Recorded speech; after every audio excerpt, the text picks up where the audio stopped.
Train your body, master your mind, the fitness philosophy for a thriving life. Gents, welcome back to The Man That Can with Lachlan Stuart. Very excited for today's episode. It is very relevant and something that I've been thinking a lot about, writing a lot about, and I guess even talking to a lot of people about. In the lead up to my 58 marathons, as I've spoken about over the previous weeks, I've hired myself a coach to do my programming to make sure that I'm as fit as I possibly can be and to take away stress of actually having to do that programming so I can focus on my business, the podcast, and getting the logistical side of the marathon prep sorted, right? So it's taking a little bit of stress away and I can trust in the programming and I'm seeing some great results. So it was awesome to be able to think about that. And from my experience as someone who coaches people, both fitness and life and relationship, all of that sort of stuff, I just help people have better lives. I do a lot of that online and some face-to-face depending on where in the world I am. And I thought, what a great thing that I can talk about currently because I'm using my coach online. I haven't actually seen him face-to-face for a long while. To talk about that, to give you some insights on pros and cons to that because it may be something that you're thinking about doing and I want to show how it's actually really become such a powerful tool and helping me drive my results in the direction that I want them to be. So most people think of fitness as something that happens in the gym, right? About the reps, about the sets, the perfect nutrition plan. But fitness is about so much more than that. It's about saying yes to life, and I really truly stand behind that when I say that. It's about being prepared not just physically, but mentally and emotionally for whatever challenges come your way, right? The truth is that fitness isn't just about the body. It's the training ground for your mind.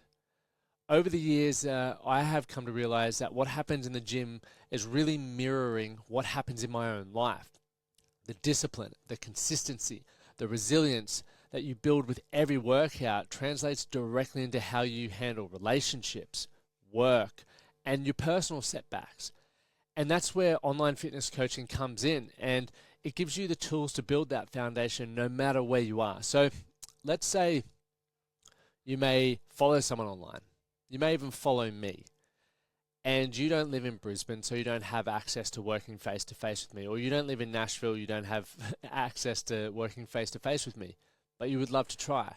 That's where the online component comes in really handy, and that's what I've found with mentors and coaches over the years that I've worked with. There's probably, I'd say 20% I've worked with face-to-face, and once again, that's a whole probably different topic that we could go down, breaking that down, but I'd say the other 80% of the time I'm just working with people online because there's people that I follow and I meet and I am inspired by that I know can deliver the results. They have a personality that I want to surround myself with, and I believe they're the right person for the job. So I'm like, hey, that person is who I'm going to work with. They don't live in the same area as me, but I want them to help improve results in my life. I don't need them there to hold my hand, essentially. So one of the most defining moments that made me realize the power of fitness and the online coaching space came a few years ago, probably 2022, so not that long ago.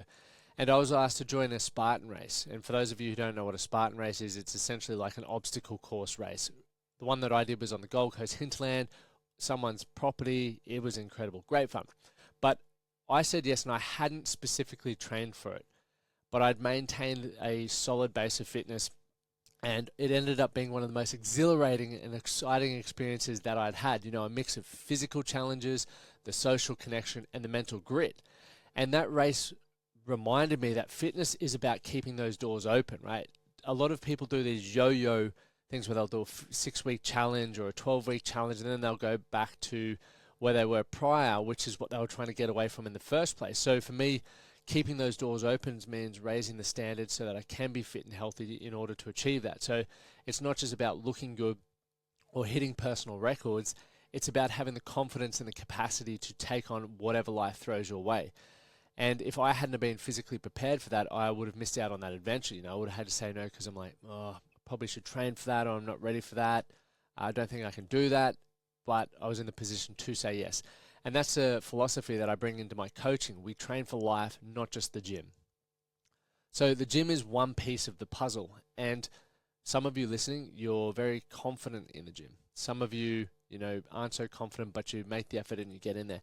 And then others avoid the gym because they aren't confident in there. It's the fear of the unknown. What if I get things wrong? What if I injure myself? Okay, I'm sure you're on somewhere there, somewhere in that pendulum.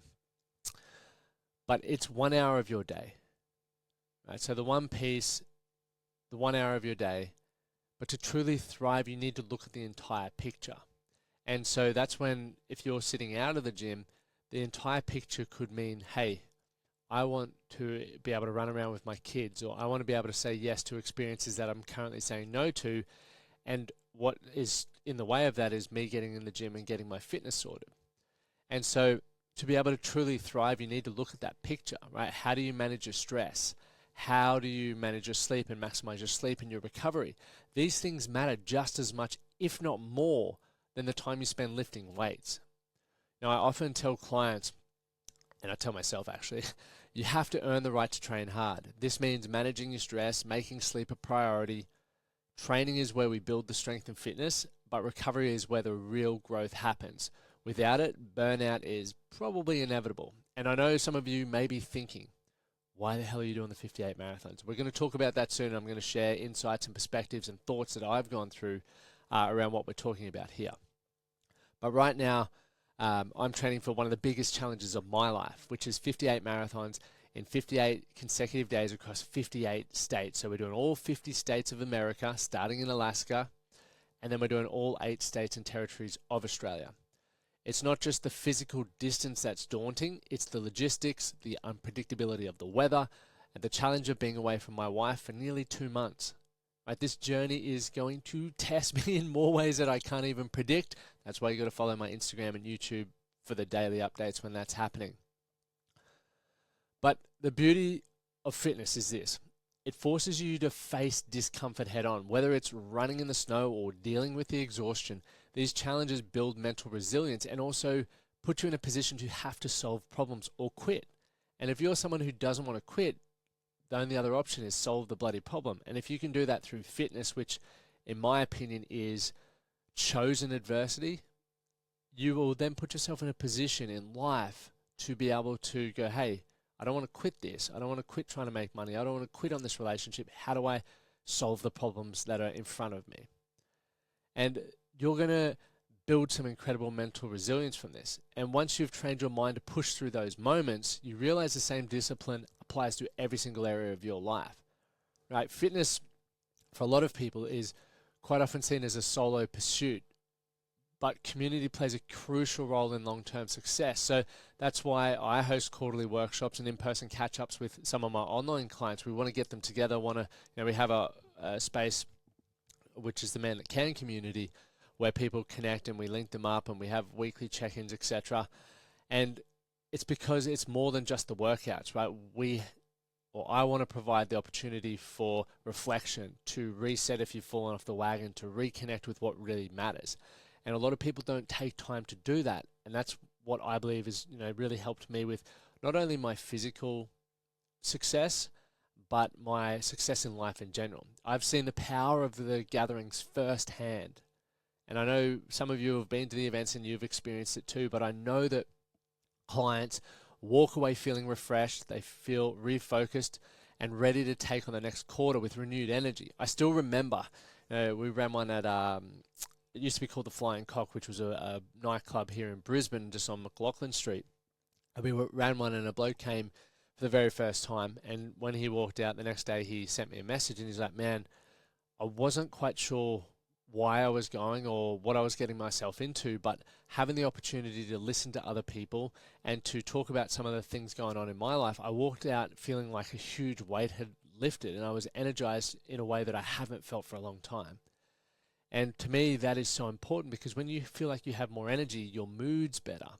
Your ability to make decisions and think clearly is better. And that helps with relationships, with making money, with growing a great business, and with training and your self-image as well. So I think that's a really important part to dial in on there. Now, there's something special about being surrounded by people who are also striving to do their best. It reminds you that you're not alone in that journey. Quite often, depending on I guess, what environment you're coming from, you may feel like the odd one out while you're trying to better and improve your life. But I can promise you, there definitely are people out there who want the same things. You've just got to find them. So fitness isn't just about hitting those short-term goals either, like what I mentioned, those 6-week challenges and stuff. They're great motivators and can get you going, but you need to change the personal standards with that, right? It's essentially evolving with every phase of life. One of my clients initially came to me for weight loss, but as we worked together, his goals shifted. He fell in love with running, eventually started training for a half marathon, which has also lent into having better conversations with family to get them on board, to obviously those training commitments, and it's improved multiple areas of his life. And it's been cool to have worked with him for a number of years to really be able to see that come into fruition, right? I've been essentially a sounding board and helping him demand more of himself than maybe he was initially. And that's the beauty of sustainable coaching. It adapts as your life changes. We don't force intensity for the sake of it. Instead, we adjust the program to fit the client's current lifestyle and energy levels. This way, they stay consistent and without burning out, right? Makes a lot of sense to me. Another thing I wanted to touch on was setbacks, right? They are inevitable. They are part of life. They are part of exercise. They are part of everything.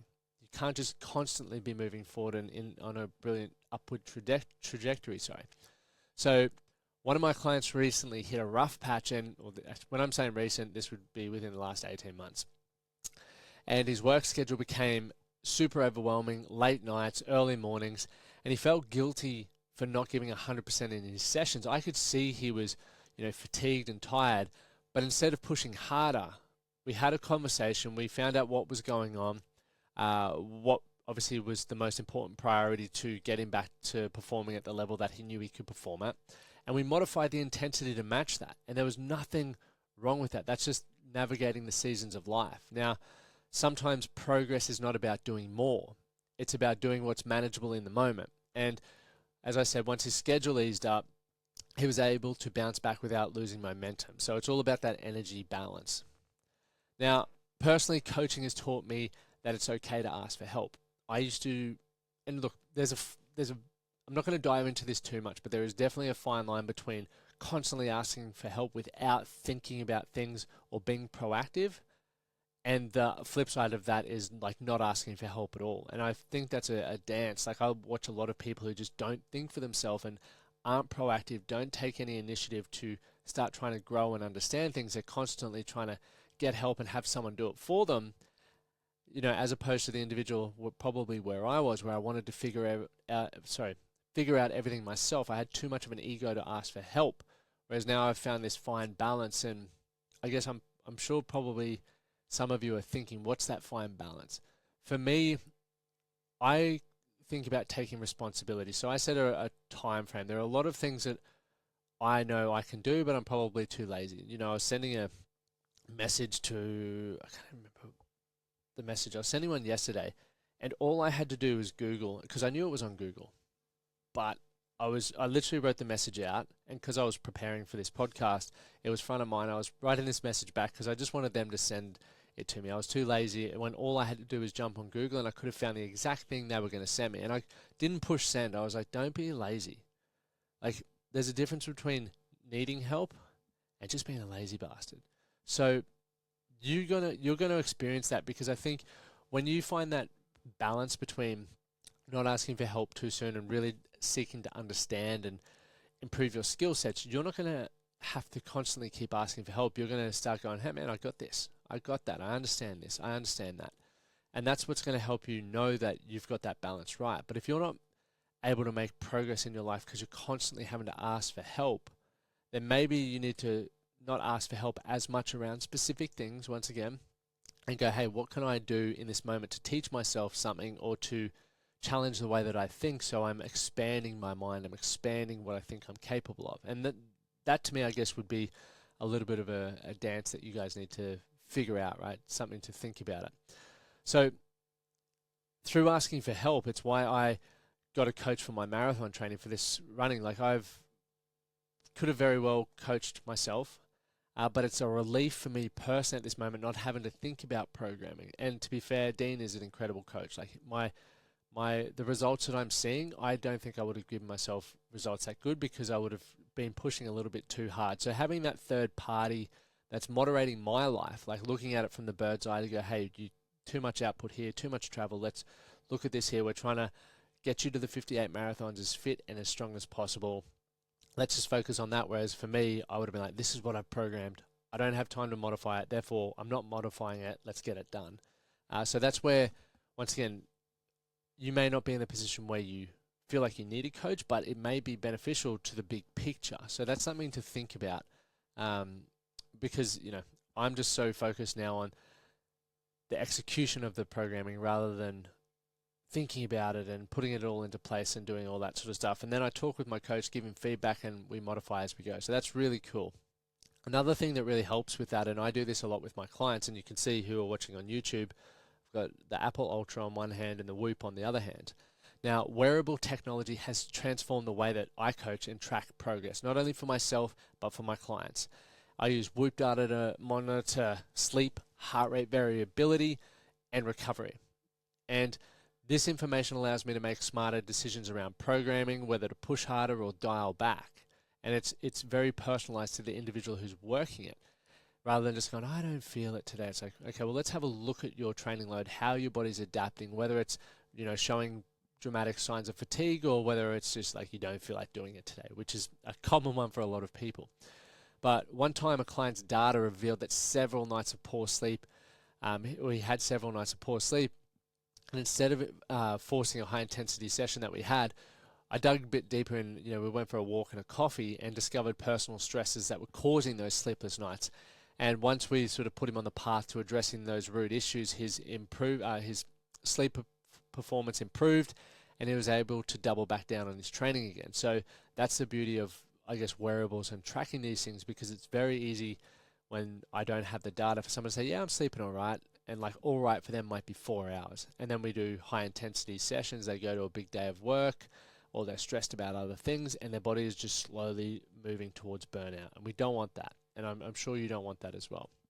So that's where fitness as well comes back to awareness of both the body and the mind. Understanding how lifestyle factors affect performance can help you take control of your health.